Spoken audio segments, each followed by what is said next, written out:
มั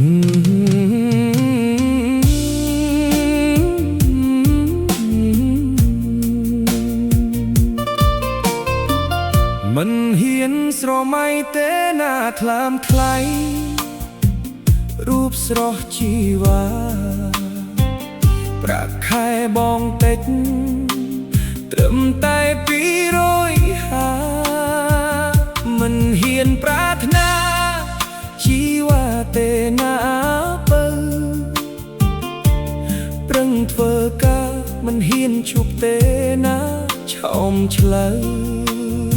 សង្ឃឹមស្រីស្រស់ពីលពៅមើលឃើញចិត្តបងផងតែពេលនេះប្រែមិនដូចបងនងអូនថារូបបងប្រាក់ខែបងតិច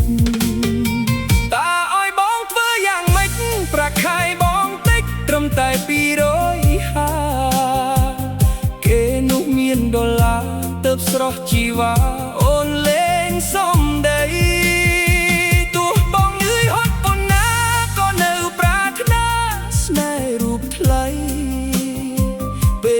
ប្រែសំដីឲ្យបងខ្មាស់គេណាស្ងួនជីវិតអ្នកក្រីក្រដូចបងស៊ូណាស់នួនល្អមិនហ៊ានត្អូញត្អែ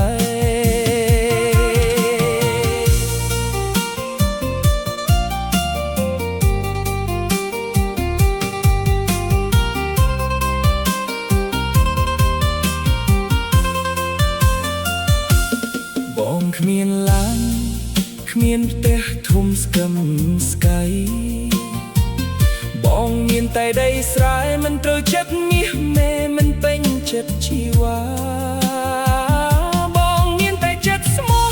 ឥឡូវខុសអស់ដល់ពេលហើយណាបើអូនអស់ចិត្តសូមអូនអាណិតបងផងណារៀមរាទូប្រាក់ខែបងតិចត្រឹមតែដុល្លារអុយអូនចាយពេញដៃដើបសំចិត្តស្រីមែនទេតែវាមិនតិចសម្រាប់សេចក្តីស្រឡាញ់បងហើយនឹងងារមេឥឡូវជ្រើគេសំហើយណាស្មួនបាយមួយចានពីរនាក់អូនធ្លាប់ហូបនឹងបងអូនថាលេងឆ្នាំ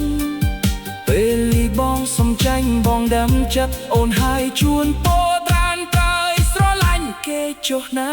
ស្ងួន